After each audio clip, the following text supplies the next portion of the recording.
It was December 20th, 1943. The skies over northern Germany burned with fire and fear. American bombers roared toward the heart of Hitler's empire, the industrial city of Bremen, carrying tons of explosives meant to cripple the factories that fueled the Nazi war machine. Among them flew a young pilot named Charlie Brown, commander of a B-17 flying fortress nicknamed the Oldie Pub.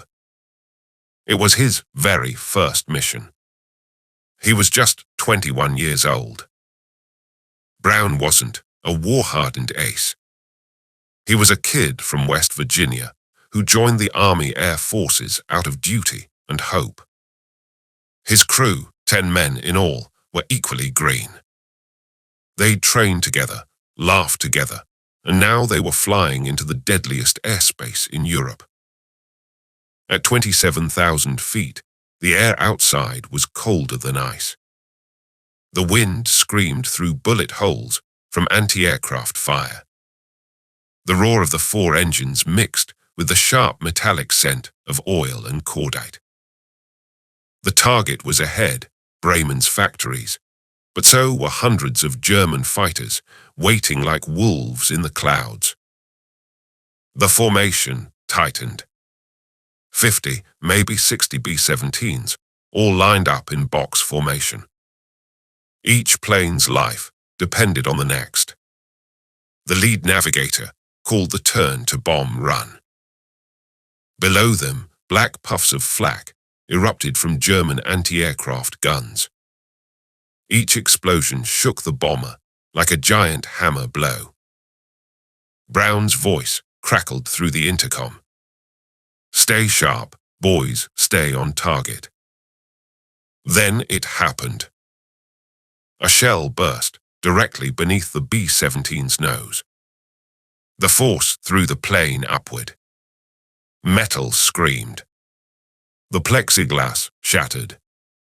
The front gunner slumped over, blood pouring from his shoulder. Brown felt the shock through his hands. One engine caught fire. The left wing tore open like paper. The tail gunner's oxygen line snapped, and his voice disappeared from the intercom. The formation moved on, leaving the Oldie Pub alone, wounded and smoking in enemy skies. The Germans saw their chance. From the clouds above, a swarm of Messerschmitt Bf 109s and Focke-Wulf 190s dove toward the straggling B-17.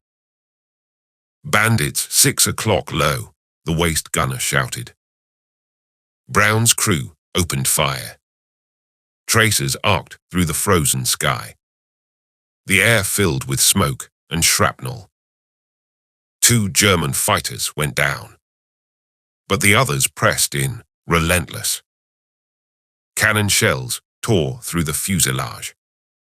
The top turret jammed. The tail guns froze. The radio operator was hit. The navigator slumped over his map. When the attack finally ended, the pub was a ghost. 1 engine dead, another coughing, the fuselage shredded, half the crew wounded or worse.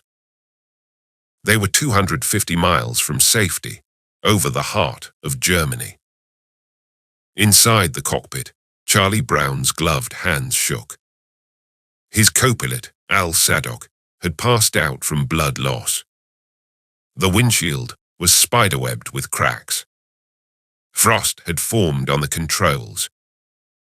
But Brown refused to give up. He pushed the throttle forward. The pub groaned, but obeyed. "Hang on," he whispered. "We're getting out of here." He turned the plane north, toward the North Sea. Maybe if the engines held, they could reach England. But the sky had other plans. Over the airfield at Jeva, a German Luftwaffe pilot named Franz Stigler climbed into his Messerschmitt Bf 109 G6. Stigler was no ordinary pilot. He had 22 victories to his name, a seasoned ace of WW2. He fought in North Africa under the legendary Hans Joachim Marseille.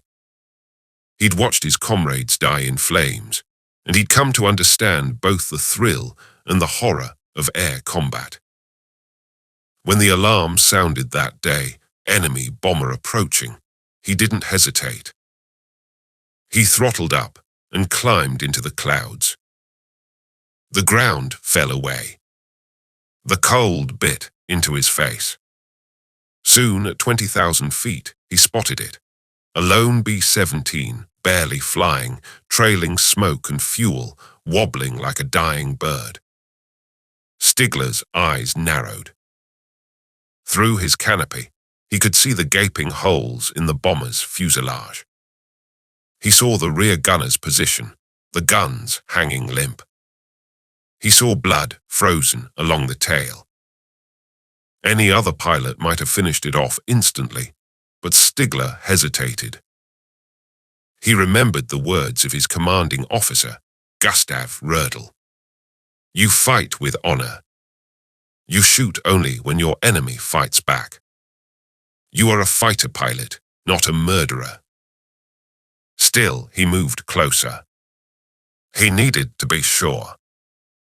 He throttled back and slid alongside the bomber's right wing, no more than 20 feet away. What he saw froze him in place. The B-17 looked like it had been through hell. One engine gone. The nose shattered. Half the crew visible through the holes, one man tending to another with a blood-soaked bandage. The rear gunner was dead. The top turret empty. The plane was no longer fighting. It was just surviving. Stigler raised his hand, signaling to fire. But he couldn't. He could see the young American pilot, pale, eyes sunken, one hand on the controls. In that instant, Stigler didn't see an enemy. He saw himself. A man doing his duty. A boy trying to stay alive. He eased his finger off the trigger. Inside the B-17, Charlie Brown suddenly noticed movement outside his right window. For a second, he thought it was another hallucination. He'd lost so much blood that his vision swam. Then he saw the cross on the wing, the black iron cross of the Luftwaffe. A German fighter right beside them. "Jesus Christ," Brown muttered. "We're done." But the Messerschmitt didn't fire. It flew beside them, steady and calm. The crew shouted over the intercom. "What's he doing? Finish us off already." Brown gritted his teeth. He couldn't understand it either. The German pilot looked straight at him and nodded. For a few long moments, they flew side by side, enemies sharing the same patch of sky. Brown stared back, bewildered. He saw the German motion with his hand, gesturing downward. Was he signaling them to land? To surrender? Brown shook his head violently. No way.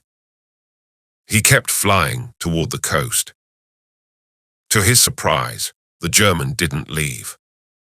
He moved closer, aligning himself with the crippled bomber, shielding it from anti-aircraft guns below. German gunners on the ground hesitated to fire, thinking it might be a captured aircraft escorted home. The two planes, hunter and prey, drifted together across Germany, over the freezing North Sea toward safety. Stigler could see the coastline now. He knew if he followed any farther, he'd be intercepted or court-martialed for treason. He gave one last signal, a salute, then peeled away into the clouds. Inside the B-17, Charlie Brown blinked in disbelief. "What the hell just happened?" he whispered. His bomber, battered and bleeding, limped across the North Sea. An hour later, by sheer miracle, they made it to the English coast and crash-landed in a frozen field. The crew stumbled out into the cold night, dazed and alive. They should have died. But a German pilot, their enemy, had spared them. In the debriefing room, the intelligence officer listened in silence as Brown told the story. "A German fighter escorted you. Protected you." "Yes, sir." "And you're sure you weren't hallucinating?" "No, sir." The officer sighed. "Don't tell anyone about this, Lieutenant. No one will believe you." And for years, Charlie Brown didn't. He kept the story locked inside, a strange, impossible act of mercy in a war built on hate. What he didn't know was that, somewhere in Germany, Franz Stigler was doing the same. Two men, once enemies, each wondering if the other had survived. Their fates, like their paths in the sky that day, would cross again. But that was another story. The war raged on. By 1944, the sky over Europe was no longer a battlefield of equals. The Luftwaffe, once feared and invincible, was breaking apart under the endless waves of Allied bombers. Fuel was scarce. Pilots were scarce. Hope was dying. Franz Stigler still flew missions, but something inside him had changed after that day in December. He'd stared mercy in the face and chosen it. While other German pilots tallied kills to earn medals, he avoided combat whenever he could. He still fought when attacked. He wasn't a coward, but the thrill of war had vanished. Every time he pulled the trigger, he saw that broken B-17 limping home, its crew clinging to life. And every time he landed, he asked himself the same question. Was I right to let them go? He never told anyone what he'd done. Not even his commander. He knew mercy could be seen as betrayal, and betrayal could mean death. In England, Charlie Brown was a hero, at least on paper. His bomber had completed a mission no one should have survived. But there was no glory in the victory. He spent weeks in the hospital, his body healing, his mind replaying that final moment, the German fighter beside him, eyes filled not with hatred, but something close to compassion. He'd seen death in every form, fire, steel, smoke. But he'd never seen mercy at 20,000 feet. Still, when he tried to tell others, they laughed. "Sure, Charlie," they'd say. "A German helped you home." Maybe he ran out of ammo. He stopped mentioning it altogether. Deep down, he knew the truth, and that was enough for now. The winter of 1944 turned Europe into a graveyard. Cities crumbled. The German army retreated. Hitler's empire was collapsing under the weight of its own madness. Stigler's squadron was grounded more often than it flew. They had no fuel, no replacements, no future. And for the first time, he stopped feeling like a soldier. He felt like a survivor. When Germany finally surrendered in May 1945, Stigler walked away from the airfield without looking back. The sky, his home for years, no longer belonged to him. He returned to a country in ruins. His brother was dead. His home bombed. His future uncertain.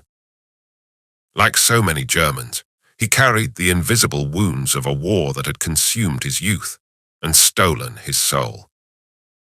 On the other side of the ocean, Charlie Brown returned to America. He tried to move on, to study, to work, to live. But the war never left him. He'd wake in the middle of the night to the echo of flak explosions. He'd feel the vibration of engines that weren't there. He'd see the eyes of the German pilot staring back through the frost and smoke. Was that real? Was he still alive? Did he ever know what his mercy had meant? Brown eventually joined the US Air Force Reserve. He kept flying, but something was missing. He wasn't chasing medals or revenge. He was searching for understanding. Years passed. The world changed. The Cold War began, and new enemies replaced old ones. For most veterans, memories of World War II faded into history. But not for Brown. That single act, that single flight, haunted him. He told the story to his wife, to his children, to anyone who'd listen. But there was always the same question at the end. Who was he? No one knew. No records matched. No reports existed of a German pilot sparing an American bomber. It was as if that moment in the sky had existed only for the two of them. Meanwhile, in Germany, Franz Stigler tried to rebuild his life. The post-war years were harsh. Former Luftwaffe pilots were not heroes, they were reminders of a lost war. Jobs were scarce. People whispered about guilt, blame, and survival. But Stigler was resourceful. He made his way to Canada in the early 1950s, starting over with nothing but his hands and his experience as a mechanic. He worked long hours repairing engines, not aircraft, but trucks and machinery. Every roar of an engine brought a ghost of the past. He built a quiet, honest life. No medals, no honors, no one asking about the war. And he preferred it that way. But sometimes, when a contrail streaked across the cold Canadian sky, he'd look up and remember. In 1986, more than 40 years after the war, Charlie Brown was retired and living in Florida. He'd spent decades with the story trapped inside him. Then one day, at a veterans' reunion, someone asked him about the strangest thing he'd ever experienced in combat. Brown hesitated, then told the story. This time, people listened. One man, an historian, suggested he try to find the German pilot. You never know, he said. These things have a way of coming full circle. Brown laughed. He's probably long gone. But that night, the old question came back, louder than ever. Was he? A year later, Brown began writing letters. He contacted Luftwaffe veteran associations. He wrote to historians. He described the event in detail. December 20, 1943. A lone B leaving Bremen. Badly damaged. A German pilot escorting it to the coast. Months passed. No reply. Then, in January 1990, a letter arrived. The handwriting was neat, the return address Canadian. Inside, a simple note. Dear Mr. Brown, I was the one who spared your life. I thought you were dead all these years. It is good to know you made it home. Franz Stigler. Brown stared at the letter for minutes before he could breathe. After 46 years, the ghost had a name. He called immediately. A voice answered, calm, older, German accented. Franz. Yes, "Is this Charlie Brown?" There was silence on the line, and then laughter. Nervous, disbelieving laughter from both sides. They talked for hours. About that day. About what they saw. Each filled in the others, missing half of the story. Stigler admitted he had followed them almost to the sea. He confessed how close he'd been to firing and why he hadn't. Brown, in turn, told him what it had meant, how that mercy had saved more than his crew. It had saved his faith in humanity. By the end of the call, both men were crying. Later that year, they met in person in Seattle. Two old men, once enemies, now brothers in a story that defied everything war stood for. When they saw each other, they didn't salute or speak. They simply embraced, tears cutting down weathered faces. Brown whispered, "I never thought I'd find you." Stigler smiled softly. "I never thought you'd remember." For the next 2 decades, they became inseparable. They visited air shows together, shared interviews, and spoke to students about honor, compassion, and the meaning of humanity in war. When journalists asked Stigler why he'd done it, he always gave the same answer. "I could not have shot them down. They were defenseless. To me, it was not courage, it was simply right." By then, the world had changed. But their story, the German ace and the American pilot who should have killed each other, spread across continents. People began calling it the Gentleman's War. Others said it was proof that even in the darkest times, light could survive. Both men grew older, but their friendship only deepened. They called each other every week. On holidays, they sent cards. And whenever they met, they ended their visits with the same quiet toast. "To the day we met in the sky." When Charlie Brown passed away in 2008, Franz Stigler followed just a few months later.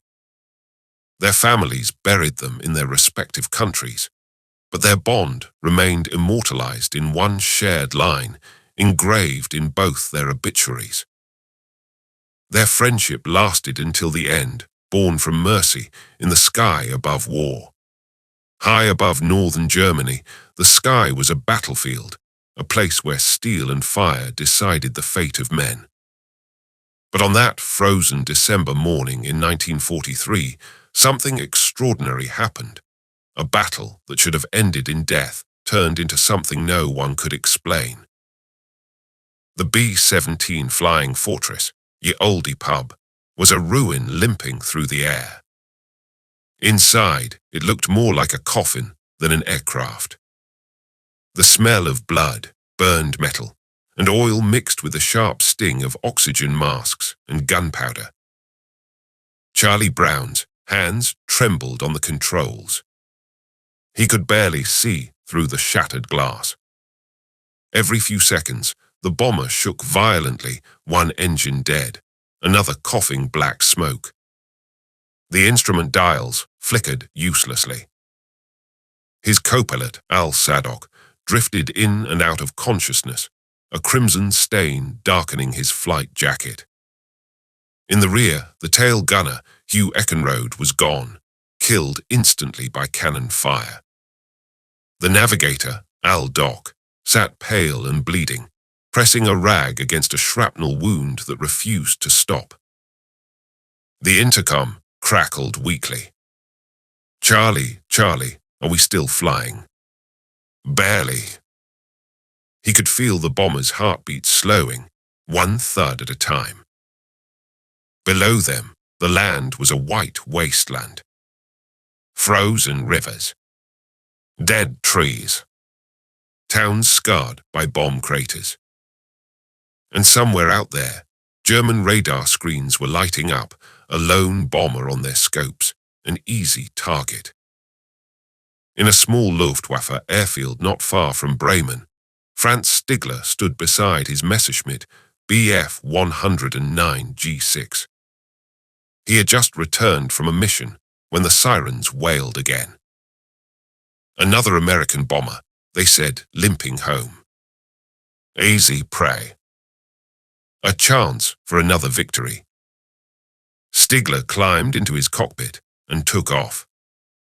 The propeller screamed to life. The cold wind hit his face as the ground fell away beneath him. At 15,000 feet, the world was silent except for the hum of his engine. He scanned the horizon, and there it was. A grey speck, smoking, crawling through the sky. A wounded animal. He throttled forward. The Bf-109 closed the distance fast. As he neared, he could see the bomber more clearly now, huge, majestic even in its agony.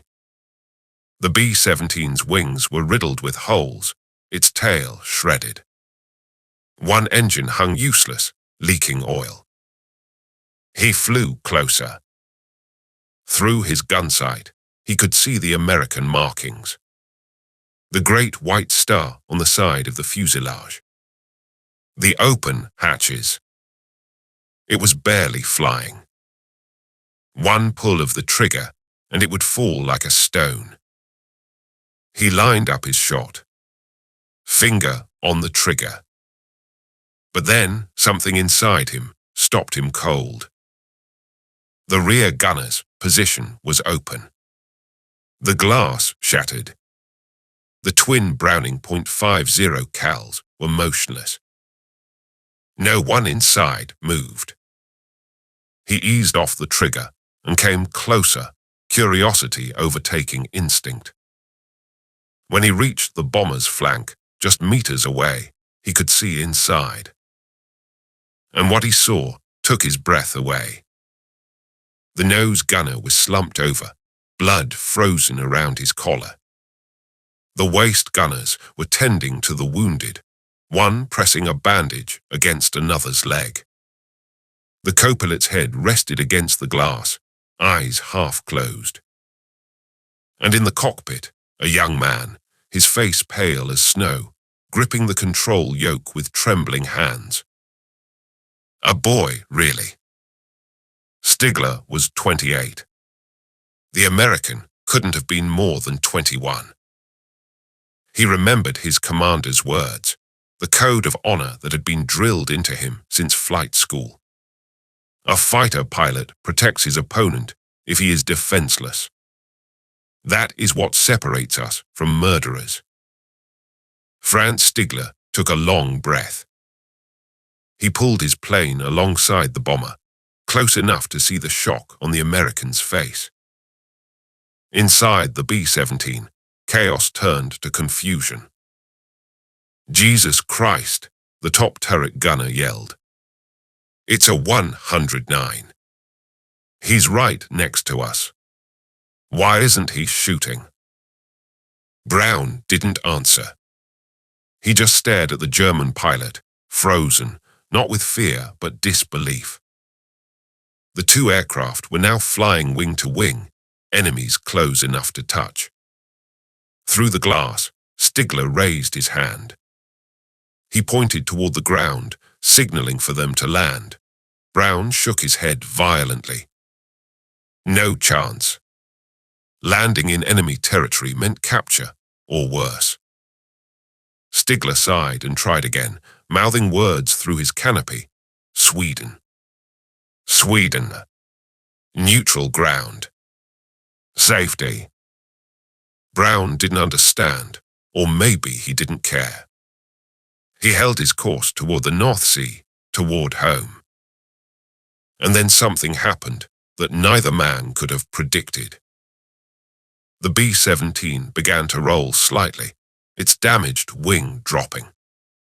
Brown fought the controls, bringing it level again. Stigler realized the kid was trying to keep it in the air by sheer will. He couldn't shoot him down.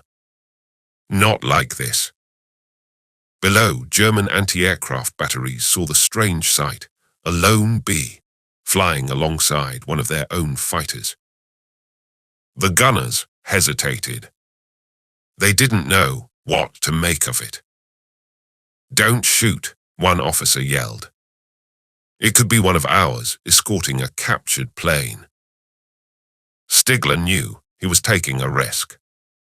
Escorting an enemy bomber was treason.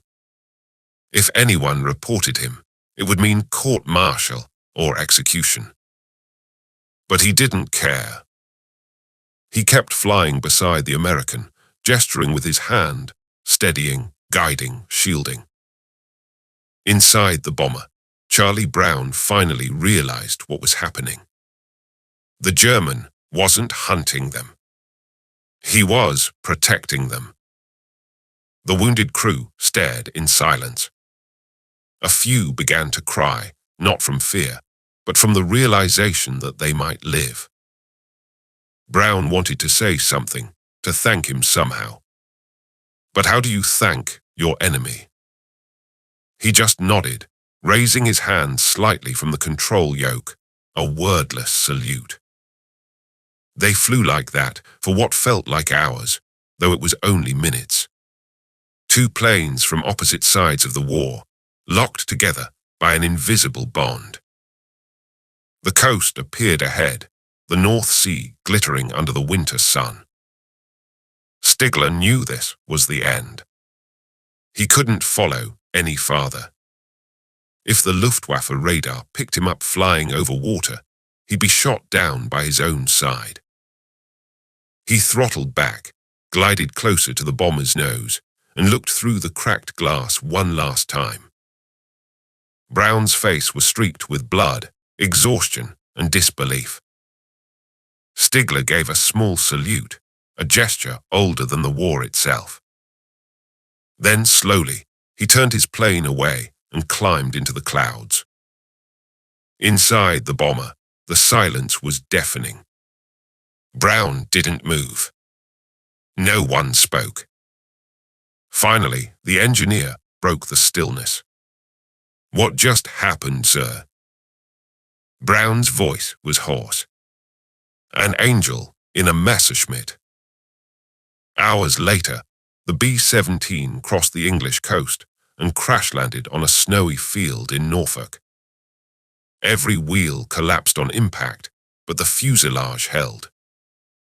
When the medics arrived, they found something unbelievable, a plane torn apart by hundreds of holes, somehow still intact. 9 of the 10 crew survived. The officers who debriefed them refused to believe what they heard. "A German fighter escorted you, protected you." "Yes, sir." "Don't mention this again," the officer said, closing his notebook. "You'll just confuse people." But the memory stayed. Years later, when the crew reunited, they all remembered that same moment, the German pilot beside them, refusing to fire. It wasn't a miracle, they realized. It was a choice. One man's choice to be human in the middle of hell. In Germany that same evening, Franz Stigler landed quietly, parked his plane, and walked away without saying a word. He didn't write a report. He didn't mark a victory on his fuselage. He went to the mess hall, sat alone, and poured himself a cup of coffee with shaking hands. A mechanic approached him. "Did you get the bomber?" Stigler looked up, tired. "No," he said softly. "They were already finished." And with that he stood, walked to his quarters, and closed the door. That night he couldn't sleep. He saw the faces of the wounded crew. He heard the sound of the engines dying, the frost cracking on the glass, the silence of 2 planes flying side by side in a sky filled with death. And though the war would rage on for another 2 years, Franz Stigler knew something had changed in him forever. He had fought many battles, but none like the one inside his own heart. Time moves differently for soldiers. For men who have looked death in the eye, a single second can last a lifetime. And sometimes, a lifetime can feel like the blink of an eye. For Charlie Brown and Franz Stigler, that second, that frozen moment over northern Germany, never ended. Even as the years passed, even as the world forgot the noise of war, that day lived on inside them like a heartbeat that refused to stop. It had started as a mission. It became a miracle. And eventually, it turned into one of the greatest untold friendships in history. In the early years after the war, both men walked the same earth, but in opposite worlds. Charlie Brown came home a quiet hero. The kind of man who never bragged about what he'd done or what he'd survived. His medals gathered dust in a drawer. He didn't talk much about the war, even with his wife. But sometimes, after midnight, he'd take out an old notebook and draw a small B-17 flying beside a Messerschmitt. Two planes, side by side. He'd stare at it for a long time before putting it away again.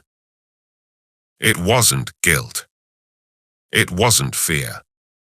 It was gratitude for something no one could quite understand. In Germany, the years after 1945 were a time of silence. Franz Stigler saw his country rebuild itself from ashes. He watched children playing in the ruins of cities where he had once fought to defend the impossible. No one asked veterans about the war anymore. The world didn't want stories, it wanted distance. So Stigler stayed quiet. He didn't wear his old uniform. He didn't talk about his kills. And he certainly didn't talk about the day he refused one. But he thought about it. Every time he looked at the sky. When he emigrated to Canada, he started from nothing. No rank. No titles. Just a man with all-stained hands and the memories of another life. He built engines. He repaired trucks. He made friends, but few knew who he really was. Sometimes when co-workers asked if he'd ever flown, he'd smile faintly and say, "A long time ago." They never asked more. But the silence grew heavy. He had no proof of what he'd done. No one had seen it. No one would believe it.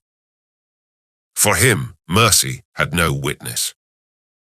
Until fate, once again, did what history could not.